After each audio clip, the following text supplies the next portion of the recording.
Alright, so this is officially my third attempt at making this video. First time, I did it last night, I was a little tired, and also some more stuff happened, and just now, I realized that my computer audio wasn't feeding through, so I showed a couple videos that didn't actually record onto the video.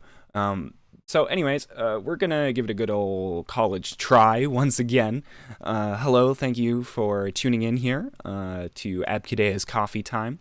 Um, Today's video, I'm more or less just going to go over some comments from my previous video, make some corrections about specific things I said, as well as refute a certain narrative.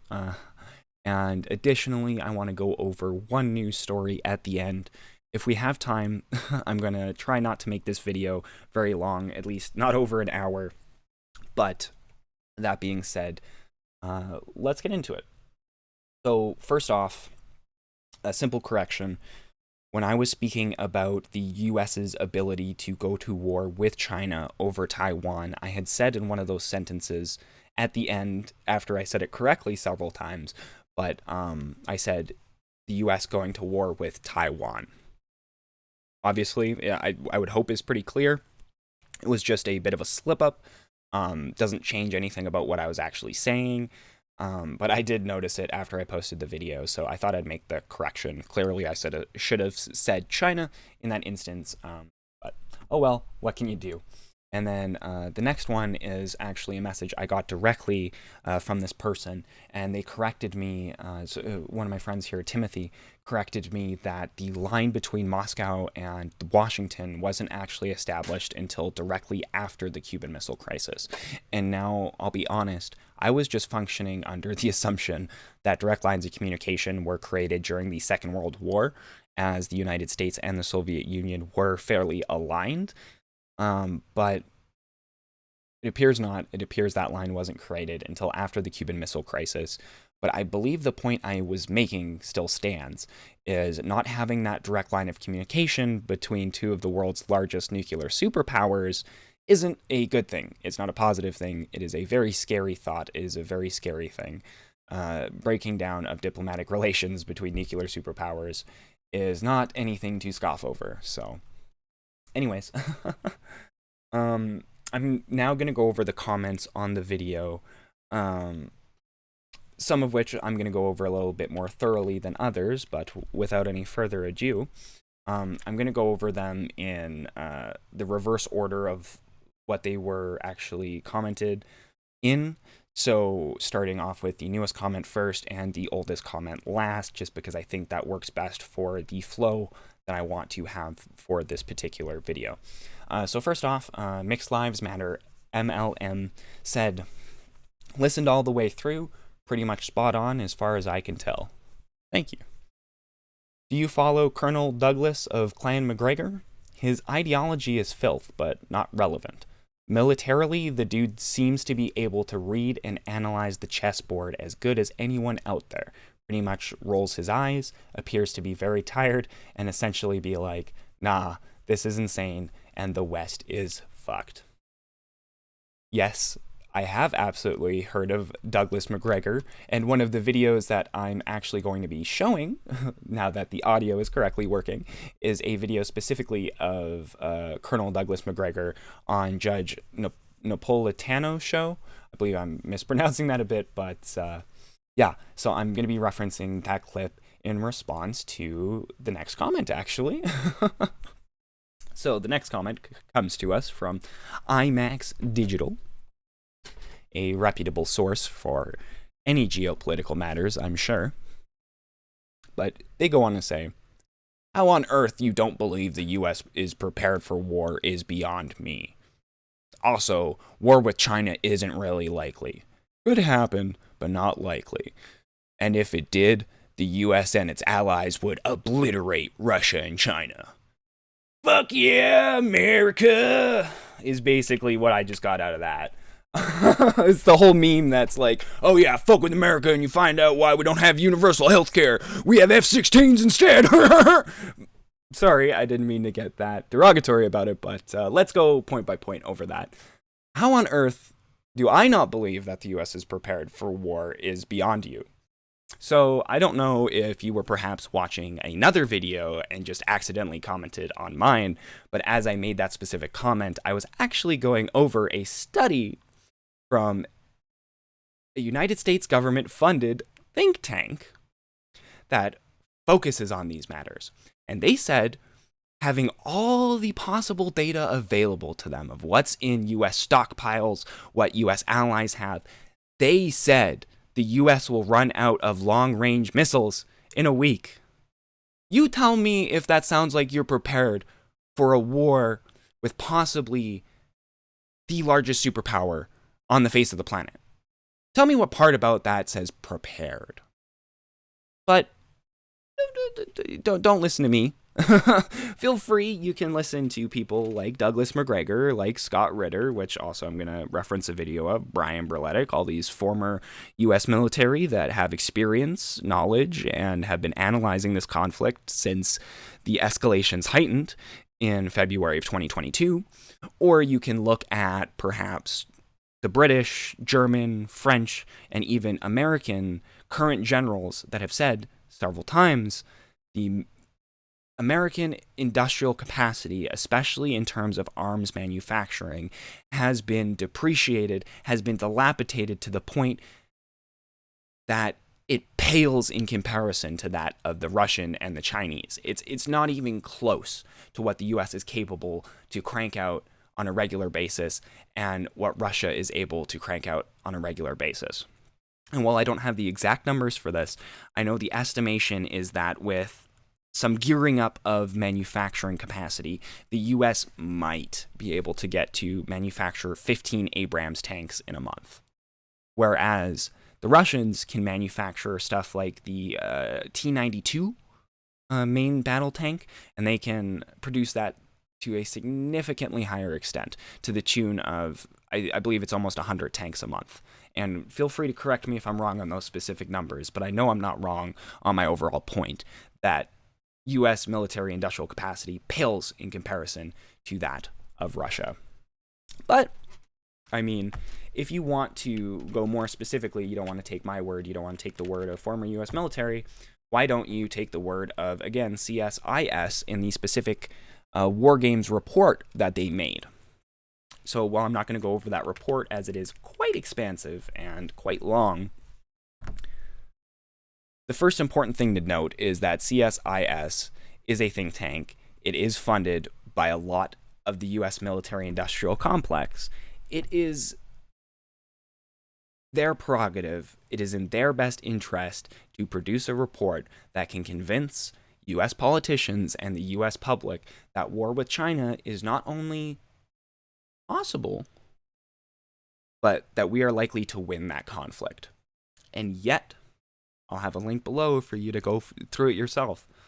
The conclusion that this study comes to is it is possible that the United States and Taiwan can pull out a victory with a lot of varying factors, including the idea that most Taiwanese people are going to be valiantly defending their homeland, that they're going to fight for it like nothing else, despite polling in Taiwan actually showing around half, sometimes more, sometimes a little less, but around half of the population supporting reunification with the mainland. So you're telling me when the US goes over there and provokes this war and forces Taiwan into a war that it doesn't really want to enter, you're telling me that all the Taiwanese people are going to pick up arms and give their lives to fight for that? Okay. Okay, sure. I mean, if you really want to say that. One important thing as well, the report points out, is that even in the case of a U.S. military victory, the United States military posture will be significantly weakened afterwards for the amount of fighting, the possibility that this could turn into an episodic conflict that is almost definitely not going to be solved in the one set of battles. I can't remember exactly how long the period was that this study conducted the war games over. But the U.S. is going to suffer huge losses both in materiel and manpower, and it's going to weaken their military posture, not just in South Asia, but in places like the Middle East, Africa, South America, all these places that they're constantly vying for control. And as an empire in decline, which I'm going to attempt to remember to talk about this when I get into the other comment, but as a result of an empire in decline, it lashes out to ignite any military conflict that it views could significantly increase the status, public perception, or actual position of the empire. As it's crumbling, the empire tries to hold on to anything it possibly can. And I would really love to see a breakdown of the fall of the Roman Empire and the events in the US, just kind of side by side, to really go over that. But to be honest, I spent a little longer on that than I initially wanted, but I think I made a lot of good points nonetheless. But to move on to my second point in regards to this is military spending. So people always make the point, like I was saying, you're going to find out why we don't have healthcare. They always make the point that the US outspends every military in the world combined. And okay, that's not quite true, but they still outspend most countries by a significant amount. And of course, the US military is getting the best deal. They're getting it as close to cost as possible. They are getting the most bang for their buck, right? Because that's how all American corporations work. They give you the lowest price they can, you know, to make sure profits are as low as possible and get you, the consumer, the best experience possible, right? Right? Oh no, they don't do that? Oh, what's that? The U.S. military industrial complex charges, what? $1,200 for a coffee cup? Oh, wow. Wow, that's crazy. So does that mean that, let me punch it in here. Let's figure it out, right? I already punched this in my first version of the video, but let's do it for shits and giggles. Let's assume this is the best coffee cup that has ever been invented by mankind. It can wax the inside of your eardrum. So it costs $100 to manufacture. So by the time they sell it, they even got an $80 discount. Let's just round it down to $1,200. That is an 1,100% increase. So that means that if the US military is going to buy, say, a tank, airplane, whatever, a piece of equipment that is going to cost $500,000 for the arms manufacturer to manufacture, if it'll give it to me. No? Oh, I didn't put in the percent. 1,100. If it's going to cost the arms manufacturer $500,000 to manufacture, labor, marketing, research and development, all that included, they're going to charge the US government $6 million for that piece of equipment. And now, well, I don't have similar figures on how high the profit or how high the markup is inside the Chinese industrial military complex. I can absolutely guarantee you. In fact, I will eat this sweater that I am wearing if the markup within the Chinese military industrial complex is even remotely close to 1,100%. I would even be shocked if it was 100%. I would be shocked if it was 50%. Because as a matter of fact, the Communist Party of China, the CPC, which is the proper acronym for it, by the way, retain shares in every large industry in the country. And you can sure as heck bet they retain those shares in the defense industry, the industry that is most important to their military power. And as a result of that, as shareholders, they have direct access to things like costs, labor costs, material costs. So the Chinese government is not going to accept buying a $500,000 plane for $6 million. I would genuinely be surprised if they paid a cent over the $500,000 paying all the employees, but I'm sure there is a slight markup somewhere for the other shareholders and the bit of profit.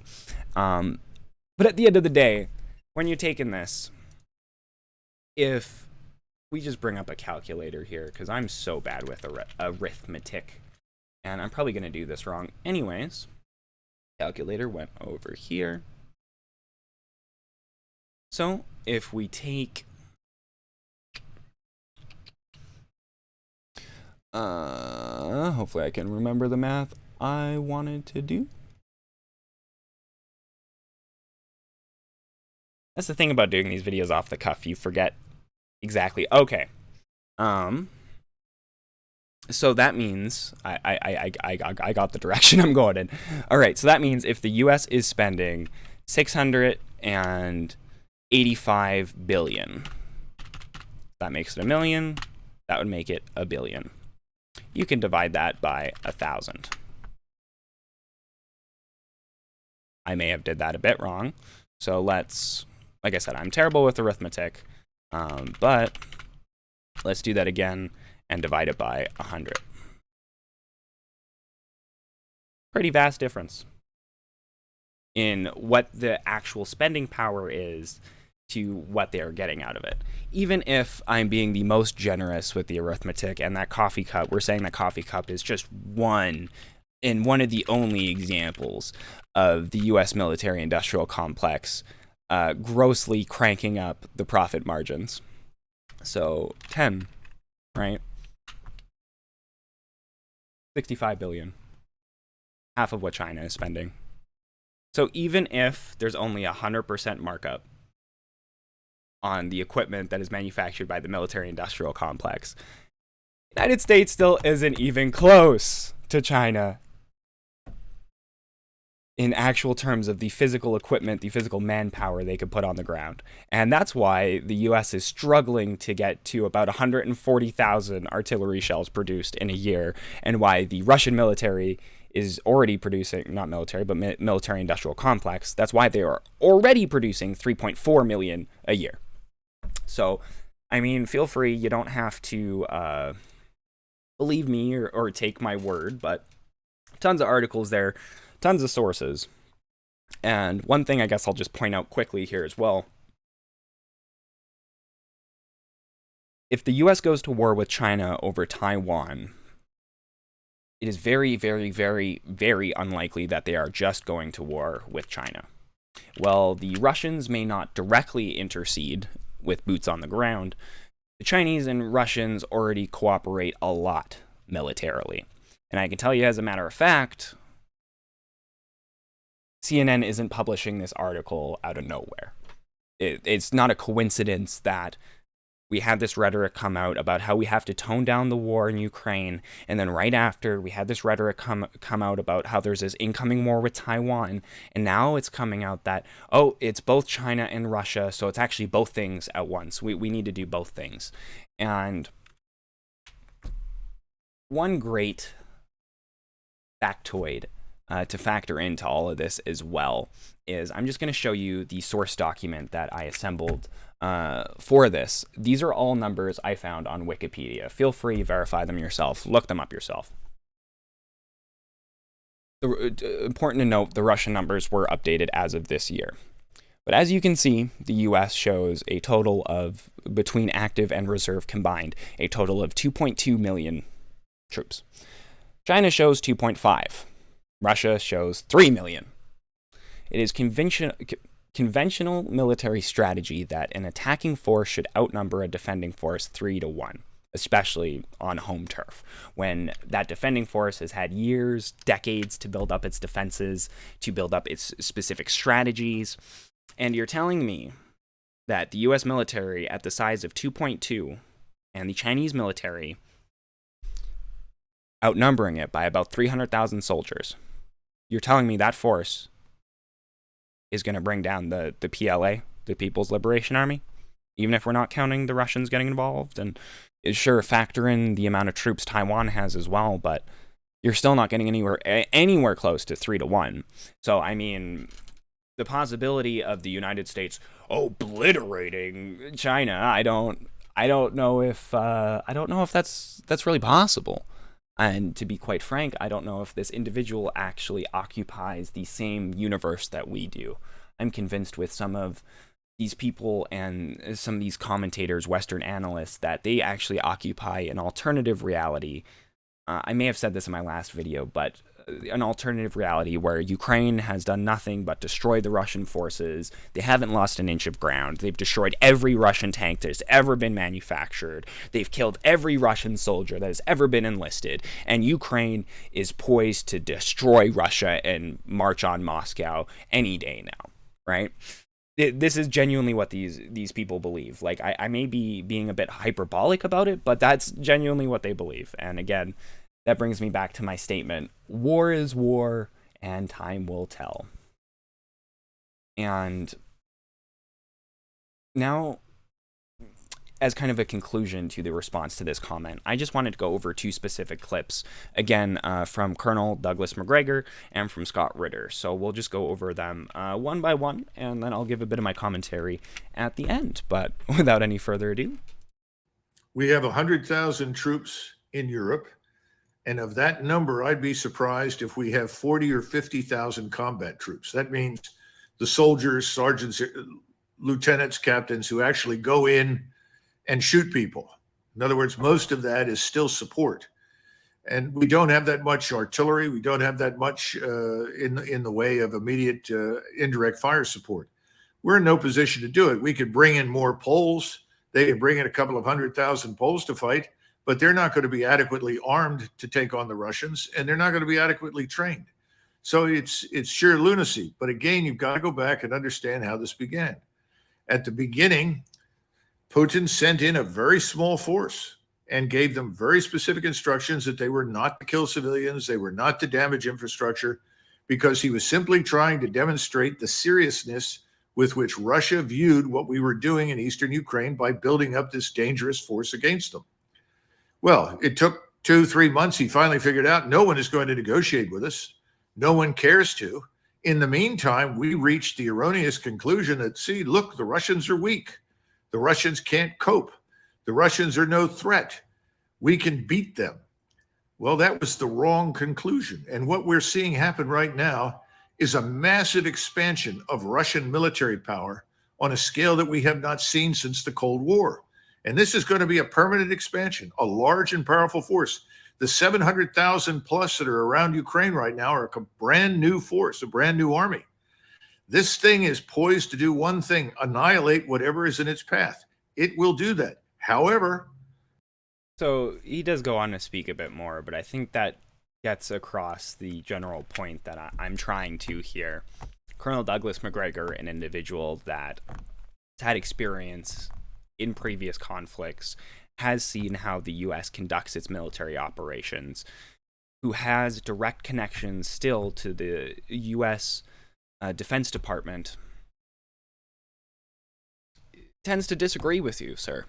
So I guess if you actually know better than him and you're smarter than him, you should probably go to the U.S. military brass and ask that they put you in charge, because clearly you know way more than any of these guys, right? Including Scott Ritter, I guess, right? Who is now going to cover the issue of Taiwan. There we go. Understand this, that right now, Taiwan is on its own in terms of its defense, immediate defense capabilities. When Joe Biden says, yes, we're going to come to the defense of Taiwan, with what? With what? You're going to bring American troops in. Let's take a look at how American troops typically deploy. Let's look at the Middle East. When we deploy to support either Desert Storm or Iraqi freedom, we have troops fly in on large aircraft to airfields that are friendly. So we're landing in a friendly space.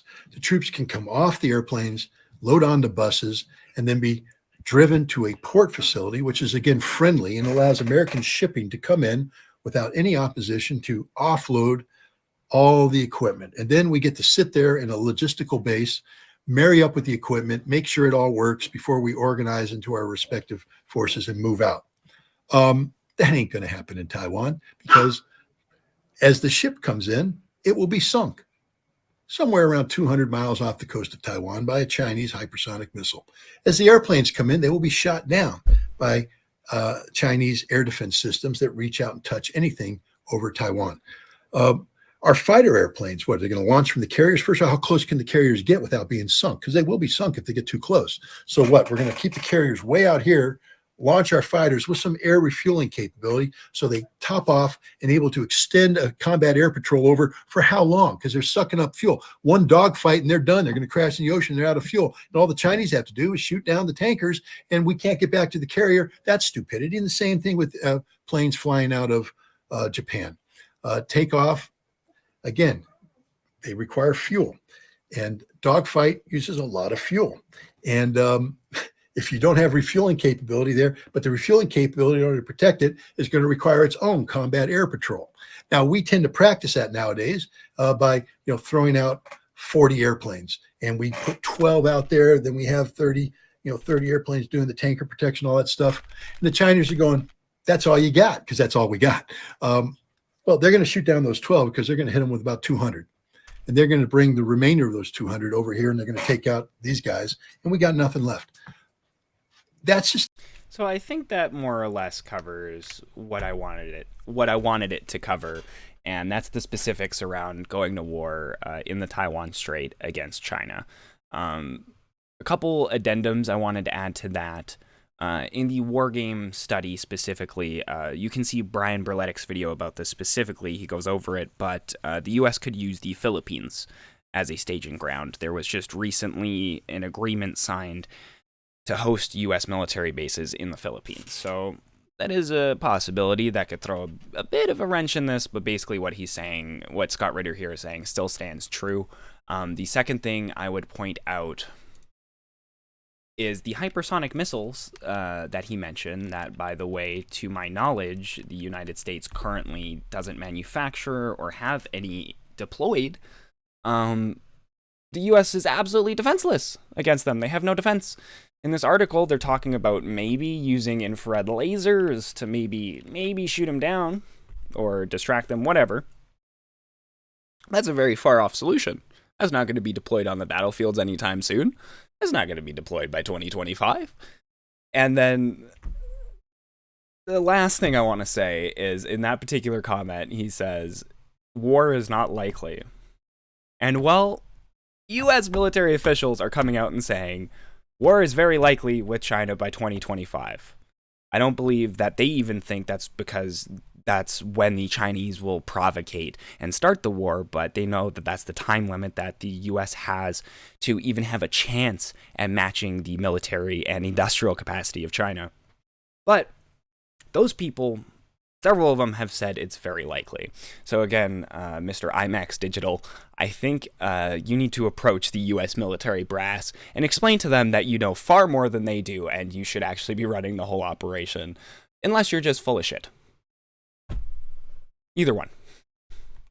Anyways, I think that's enough beating a dead horse over a single comment. The next comment, quite expansive, so I will try not to spend too much time on it. But this comes to me from Mr.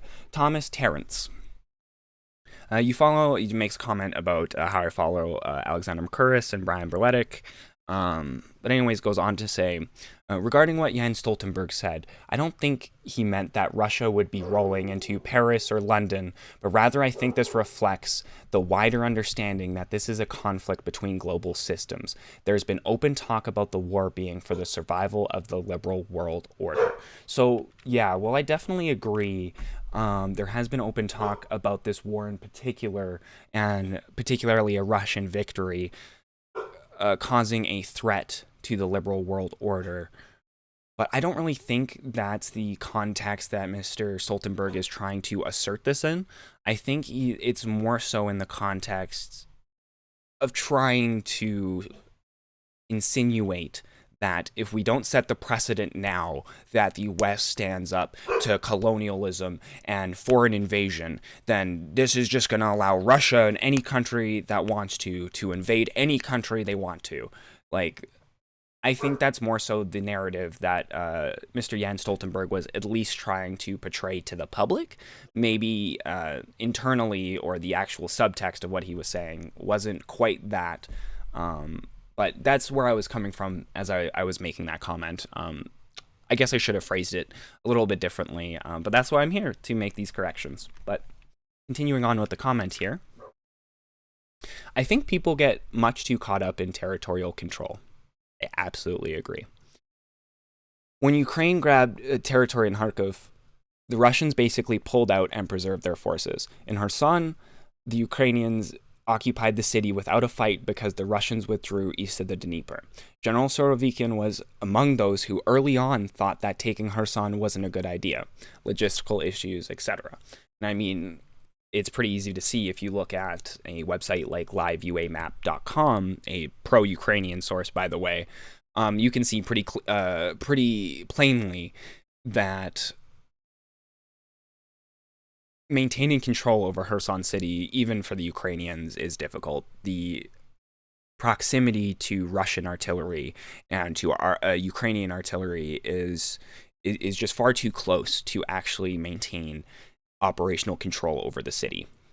But anyways, goes on to say he was saying that it wasn't a good idea when he replaced General Lapin, suggested he was thinking about pulling out. So overall, Ukrainian gains have come with relatively little killing of Russian forces. In contrast, the Russians have been killing a disproportionate number of Ukrainian forces: Mariupol, Severodonetsk, and now Bakhmut. Ukraine has suffered extremely high casualties, refusing to pull out. So I do think the map colors paint a deceiving image of the conflict, and that while, of course, territorial control is important, destruction of forces is more so. And this sounds like a man that has been listening to Putin and the Russian Security Council when they said what their actual intentions were, what their actual objectives were. It sounds like someone that actually knows what they're talking about. I absolutely agree with all of that, and that was a bit of the point I was trying to make in yesterday's video when I was going over casualties. It is very clear that the Ukrainians are losing a disproportionate amount of forces trying to hold on to Bakhmut, a city they say is not strategically important, and yet they've allowed the Russian forces to steadily grind them down over the course of 6 months. Of course, as all these channels, Brian Berletic, Recurs talk about, Bakhmut makes up an important transportation hub on this Zelensky line, which is essentially the line that was set up from 2014 to establish a defense against a Russian invasion.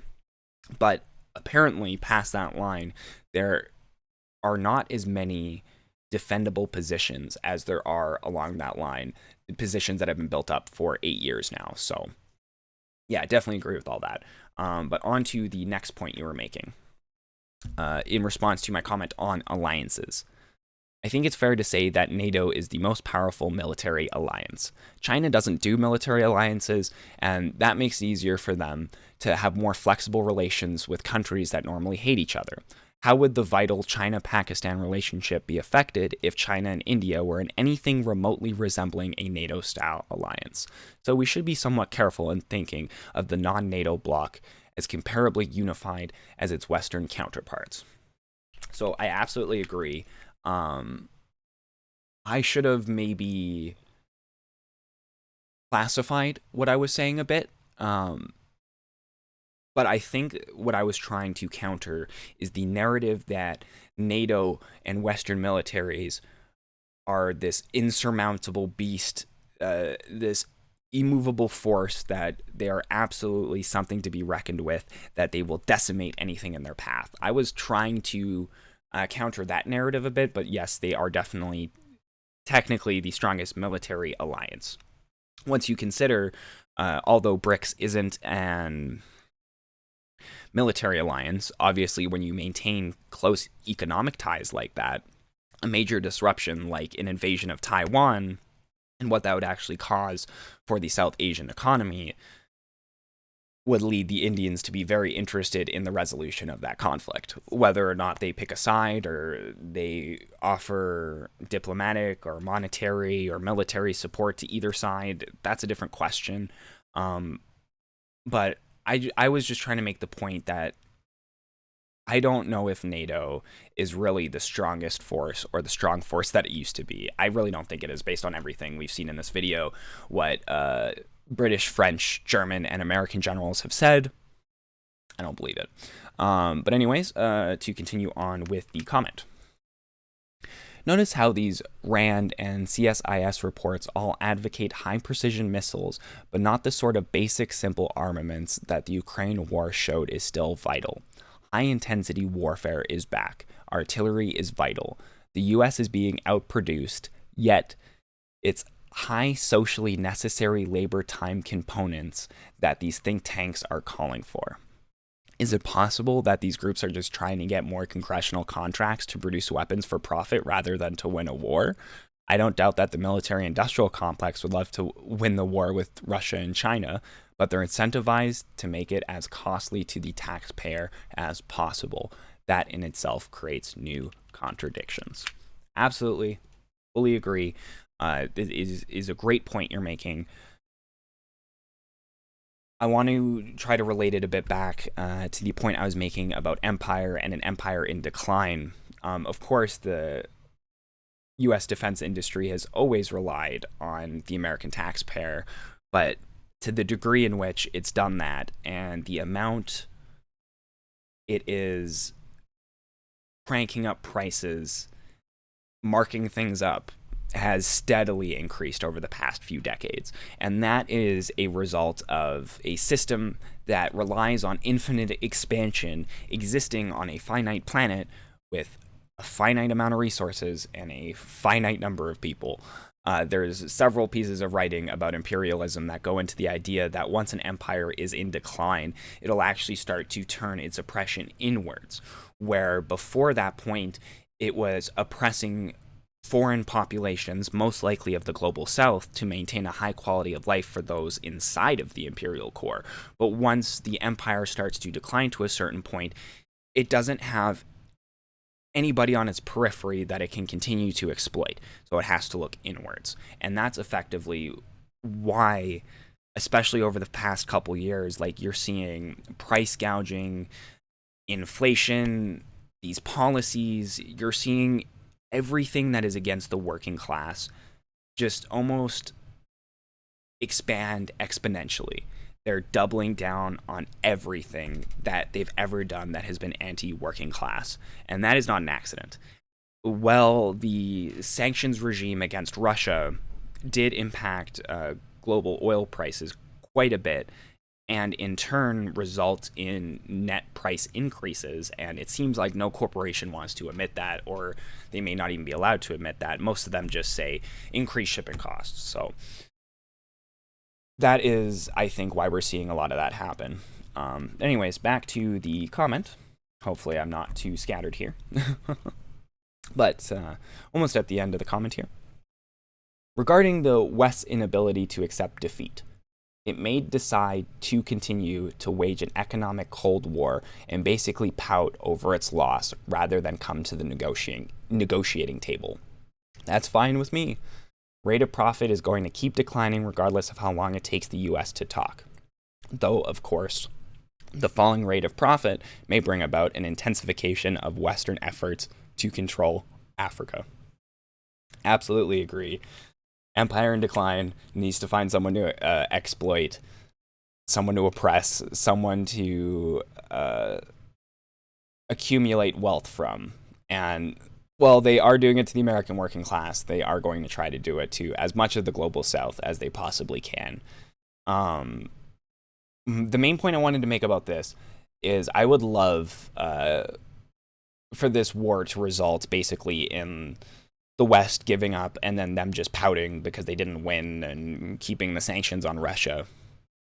But I have seen no sign of the West being willing to do that. I have only seen the West draw red lines, tell us things it's not going to do, almost as a premonition of what it will do 3 to 6 to 9 months later, because almost every time any Western power draws any red line of any sort in regards to the Ukraine conflict, it is overstepped. They overstep that red line. They give the equipment, sometimes that they said just a week before was unfeasible, wasn't going to work in this particular conflict. It's the Ukrainians don't have enough time to be trained on it. It is not a good idea to send this equipment. A week later, they're sending the equipment. So I don't know if there's a rational thinker in the West at all.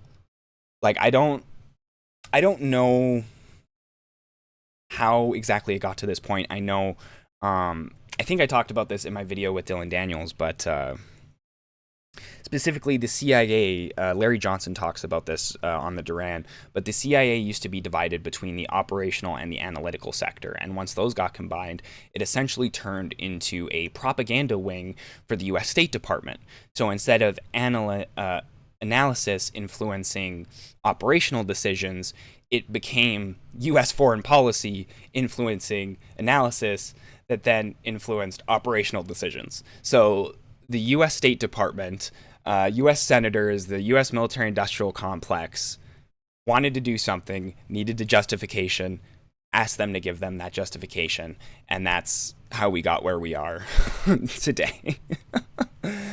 I think that's a big factor in it, and as a result of that, this particular conflict is the first time that the U.S. is involved in any kind of proxy war and is relying entirely on foreign intelligence agencies. At least there's no admission of any U.S. intelligence agency actually being on the ground, but the U.S. State Department and the White House, they take Ukrainians at their word. Exactly what they say. And I believe I mentioned that at the end of my last video. I'm sorry, I have filmed like 5-6 videos in these 2 days. 4 of them all talking about the same thing. So I can't remember which ones I said and which actually got uploaded. But yeah, I just don't see I don't see the West just giving up, just throwing in the towel. I really think they should, but I think we're going to see F-16s, submarines, and then Polish troops into Western Ukraine, possibly German troops. And we'll see what happens from there. Hopefully not too much. And the final point he made is, like he says, a minor note. It wasn't just Merkel and Poroshenko who admitted Minsk agreements were argued in bad faith, but also Francois Hollande. That was the president of France before Emmanuel Macron, who is currently the president of France. More recently, the Ukrainian intelligence chief, Budanov, said something similar about the talks in March 2022. And Budanov was the former Ukrainian official I referenced in that last video when I said there was a former Ukrainian official that came out and admitted that the talks in Istanbul, March 2022, were a complete farce. So thank you for that, for all that information, that insight, that analysis. Thank you, everybody, for watching the video and interacting with it how you did. To close things out here, I just wanted to get into that one particular story that I mentioned earlier that is actually news, more or less, but I wanted to give a bit of my thoughts analysis. But basically, there was a spy espionage balloon that was floating over the United States. They're almost certain it came through Western Canada, through Alaska. It would have also had to pass over South Korea and Japan in that situation, but we'll leave that aside. But it is confirmed to be Chinese. The Chinese did confirm that it was theirs, but I believe it was this article is why I have it up here. Unintended entry, but they said it was specifically for meteorological, like meteorology, researching the weather, like it's a weather balloon. Counterparts, it's a big target. This is the one thing that I didn't look up. Okay, but it is almost definitely in this article where it said the Chinese, at least, are claiming that it is a meteorological balloon. And surveillance, described as a surveillance balloon, communicating, probably handle. Unless this article was edited. You just course. I regret.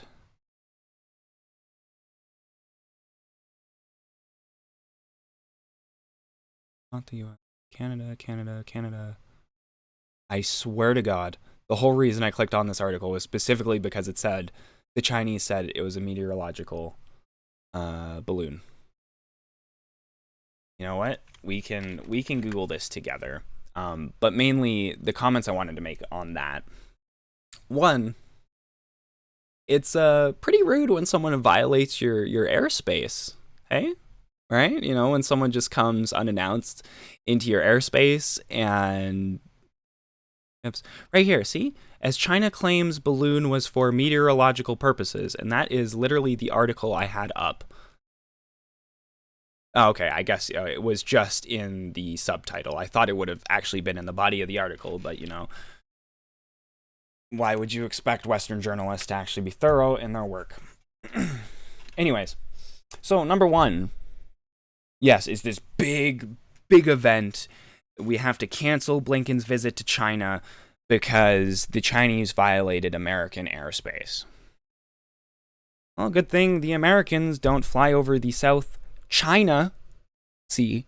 Let me try to say that one more time. The South China Sea. Right? Good thing the US isn't constantly flying their warplanes there over Chinese airspace and constantly, like, actual military weaponry, armed warships. Good thing they don't fly those over the South China Sea. Or they don't do any espionage in or above China, right? Right? Because that would just be hypocrisy. And the US is anything but hypocritical. They are the most upstanding... Sorry, I can't keep that up any longer. It's just a double standard. And the second point I want to make is it is most likely a meteorological balloon. I think that makes the most sense, because when I heard that it was an espionage balloon, I said, what? Are we in 1940? I don't know much about military espionage equipment, but I would be shocked to hear that balloons are the go-to surveillance device for the most technologically advanced nation on the planet, which China is, by the way. We can argue that in another video. But it just doesn't make any sense that it would be an espionage balloon. And the US is making such a big deal out of this right after it announced that it wants to go to war with China in 2 years.